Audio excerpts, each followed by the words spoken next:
akan mempresentasikan tugas video kami dengan judul Kritik Sastra dalam Berbagai Konteks.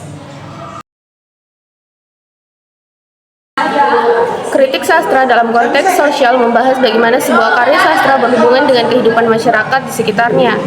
Sastra seringkali menjadi cerminan realitas sosial, baik dalam bentuk kritis terhadap keadilan, menggambarkan kondisi sosial tertentu, maupun ekspresi harapan dan perjuangan masyarakat. Misalnya novel Laskar Pelangi, karya Andrea Hirata yang menggambarkan kesenjangan pendidikan di daerah terpencil dan perjuangan anak-anak dari keluarga kurang mampu untuk mendapatkan pendidikan yang layak. Kritik sastra dalam konteks ideologi menelaah bagaimana suatu karya sastra menyampaikan atau terpengaruh oleh ideologi tertentu.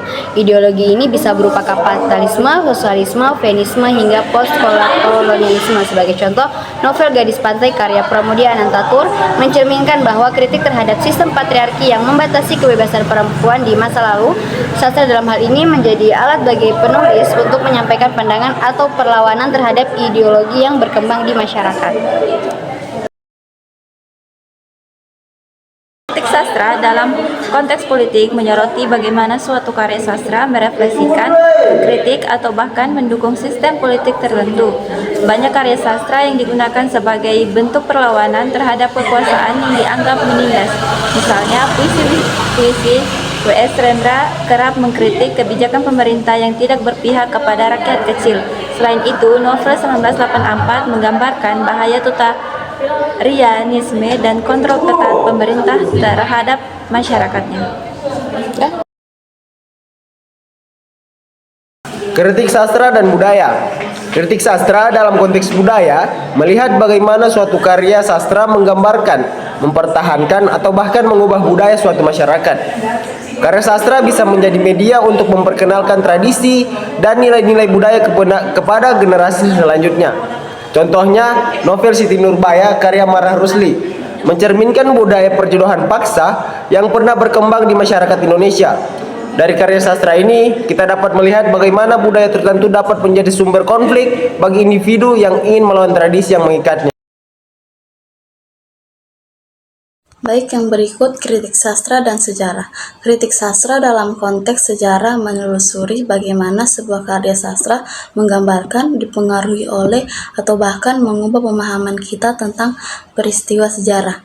Karya sastra dapat merekonstruksi sejarah dengan sudut pandang yang berbeda, memberikan suara kepada mereka yang mungkin terpinggirkan dalam catatan sejarah resmi. Contoh yang kuat adalah novel Bumi Manusia karya Pramudia Anantatur yang memberikan gambaran kehidupan masyarakat Indonesia pada masa kolonialisme Belanda dan perjuangan bangsa Indonesia dalam mendapatkan hak-haknya.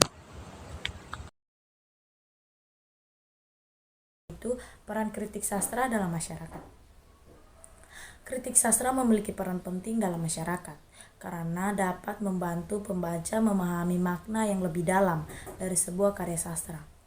Kritik sastra juga dapat berfungsi sebagai refleksi sosial, memberikan kesadaran tentang sebagai isu yang diangkat dalam karya sastra. Selain itu, kritik sastra membantu dengan mengungkapkan aspek-aspek tersembunyi yang mungkin tidak langsung terlihat oleh pembaca umum. Baik, di sini saya akan membacakan kesimpulan dari hasil materi kami.